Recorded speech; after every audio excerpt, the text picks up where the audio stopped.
Good morning, grade 5. Welcome back to grade 5 mathematics class. How are you all doing today? So today let's learn the next method of data representation. It is called line graph or line chart. So here you can see an example of a line graph. This is from your textbook. So a line graph is used to represent data that changes over time, over a period of time. So here you can see in a line graph we plot data using dots, and these dots are connected with straight lines like this in a dot to dot fashion. So you draw straight lines from one dot to the other dot. So how we put the dots, how we plot the data, that we'll study later in this class. So in a line graph there will be two axes, one horizontal axis like this and one vertical axis like this. The horizontal axis or the x-axis, here in this example it shows the different classes, and the vertical axis or the y-axis here in this example shows the height of a person, a student in different classes. So let's see all these once again. A line graph or a line chart is a type of chart used to show information that changes over time, and we plot line graphs using several points connected by straight lines in a dot to dot fashion. And also line graphs have two axes, a horizontal axis or the x-axis and a vertical axis or the y-axis. Now this example is taken from your textbook. Here it is mentioned that Rishi, a student of class 8, he was going through his old school records and he came across the different heights that he had in different classes. So he recorded that data and he plotted that data into a line graph. So first he made a table like this. Now in one column of the table he recorded the different classes, and in the next column he recorded the heights he had in different classes. Then he used this data to draw a line graph like this. So how did he draw the line graph? So first he drew an x-axis or a horizontal axis like this, where he labeled each class. Class 1, class 2, class 3, class 4, etc. at equal divisions. Now on the vertical or the y-axis, he marked the different heights he had in the different classes to show the heights ranging from 60 centimeter to 160 centimeter. So he has these divisions marked on the y-axis at equal spacings. So now let's see how he drew this line graph using this data given in the table.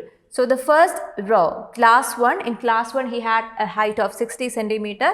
So let's look the point corresponding to class 1. Here you have to draw a dotted line from class 1 upwards. Then what did he do? He drew a horizontal line from the point where it is 60 centimeter like this, and where the two points, where the two lines met, he marked a point like this. Then he moved to the next class. Then in class 2 he had a height of 70 centimeter. So he drew a dotted line vertically upwards from class 2, and in class 2 from the table it is clear that the height was 70 centimeter. So from 70 centimeter, see the point between 60 and 80 is 70 centimeter.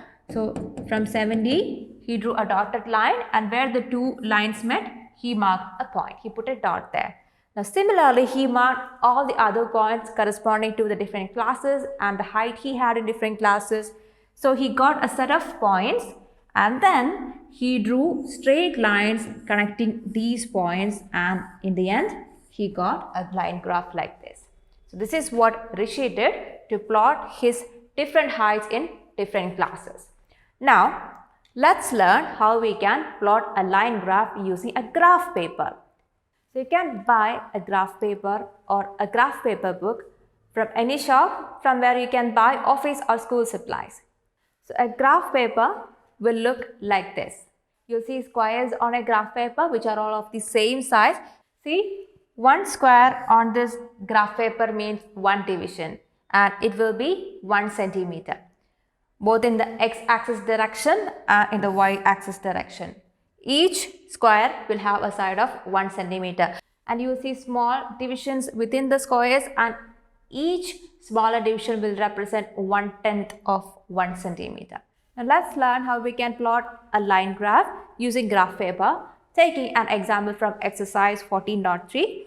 So this is from the exercise in page number 205, the first question of exercise 14.3. The temperature of a place for a week is given in the table below. Draw a line graph to represent the data. So what is mentioned in the question? You are given this data. You are given the different days and the temperature recorded on different days. You have to plot this data on a line graph. Let's see how we can do that. So first you have to take the graph paper. The first step is to draw the x and y axis. So using your ruler, you have to draw a horizontal and vertical line to represent the two axes. So let's do that now.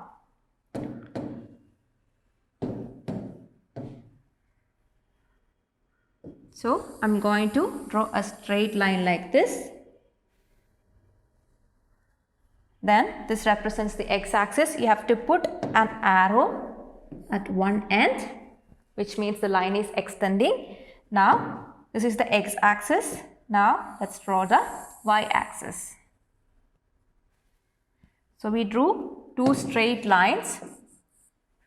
So on the x-axis will represent the different days. So the days, and let's mark the days at equal spacings. So this point, the point where the x and y axis meet is the origin. So that will correspond to a point 0. So we are taking this point and we are going to mark that as Monday. Now the next division, let's mark that as Tuesday. Now the next division will mark as Wednesday. Now the next division will mark us Thursday. Now the next Friday, then Saturday, then Sunday. Now we have marked all the labels on the x-axis. Now that we are done with marking labels on the x-axis, let's label the y-axis. So on the y-axis, we are going to label the temperature in degrees Celsius. So we can write temperature in degrees Celsius. So I'm going to mark the temperatures at every 0.5 centimeter. So here I'm going to mark 22 degree, here 23, here 24, here 25, then 26, 27, 28, 29, 30, and it goes on. Now we are going to plot the data from the table on this graph paper. How do we do that? So have a look at the table. On Monday, what is the temperature? On Monday, the recorded temperature is 23 degrees Celsius. So you have to draw a dotted line vertically upwards from Monday, then a horizontal dotted line from 23. So let's see how we can do that. So from Monday, I am drawing a dotted line. And again, from 23, I am drawing a dotted line. So the point where these two lines meet, I am going to put a mark, a dot or a small cross. Now, next we are going to plot the temperature on Tuesday. So what is the temperature on Tuesday? On Tuesday, the temperature is 25 degrees Celsius. So first, let's draw a dotted line from Tuesday. Then from 25, you're going to draw a dotted line. The point where they meet, I'm going to put a cross. Now, the temperature on Wednesday. On Wednesday, the temperature is 22. So first a dotted line from Wednesday, then a dotted line from 22.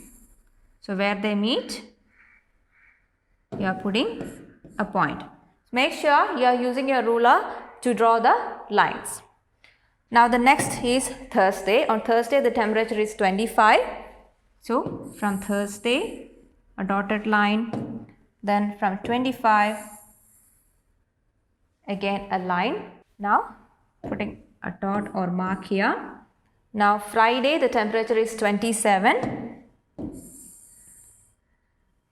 So from 27 again straight line, then putting a mark there. Then on Saturday the temperature is 24. From 24 here, now putting a mark. Now on Sunday the recorded temperature is 26. So 26 degree.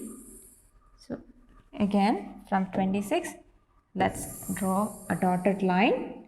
Now the point where these two lines intersect, let's draw or let's put a mark. Now we marked all the temperatures. The next step is to join these points using straight lines. So let's do that now. Now let's connect these points using ruler. So we have connected the first 2 points. Then let's move to the next set of points.